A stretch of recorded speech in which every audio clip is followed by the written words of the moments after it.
ప్రభునందు మా ప్రియమైన సహోదరులారా ఈ ఉదయకాల సమయమున జనవరి 21 తారీఖున దైవ మర్మములు అను పుస్తకములో నుండి నా యందు అనగా నా శరీరమందు మంచిది ఏది నివసింపదని నేను ఎరుగుదును అని పౌలు చెప్పాను.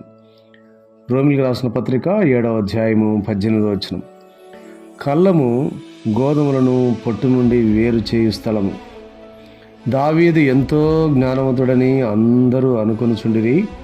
అయితే తన చరిత్ర అంతటిలో అనేక పర్యాయములు పొట్టు తప్ప మరొకటి అతని మెదడులో ఉన్నట్టు మనము చూడము. అతని పతనముల ద్వారా దేవుడు నీ చెత్తను చూడుము అని చెప్పుచూ వచ్చెను. అనేక కళ్ళములకు తీసుకొని రాబడుట ద్వారా దావీదు యొక్క మెదడు అటువంటి చెత్త నుండి విడుదల కలిగెను. అతడు రాజు అయినప్పటికీ దేవుని ద్వారా అనేక సార్లు గద్దించబడవలసి వచ్చెను మరియు విడుదల పొందుట కొరకై గొప్ప క్రయం చెల్లించవలసి వచ్చెను. దేవుని సేవకులముగా ఉండుటకు మనమందరము గొప్ప క్రయమును చెల్లించవలెను. మన చెత్త మొదటిదిగా మన మెదడులోనున్న చెత్త నుండి మనం విడుదల చేయబట్టుకు సిద్ధపడవలెను. ఆ చెత్త ఏమిటి? మన సొంత ఆలోచన శక్తి ద్వారా మనము సమకూర్చుకున్నదంతయు దేవుని దృష్టిలో చెత్తయే.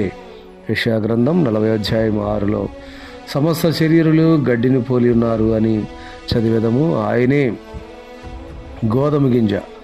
ఆయన మన నిజమైన జ్ఞానము, మన అనుభవములన్నీ మనము ఆ జ్ఞానంపై మాత్రమే ఆధారపడినట్లు చేయుటకు రూపొందించబడినవి. దేవుడి మాటలను దీవించునుగాక. ఆమేన్.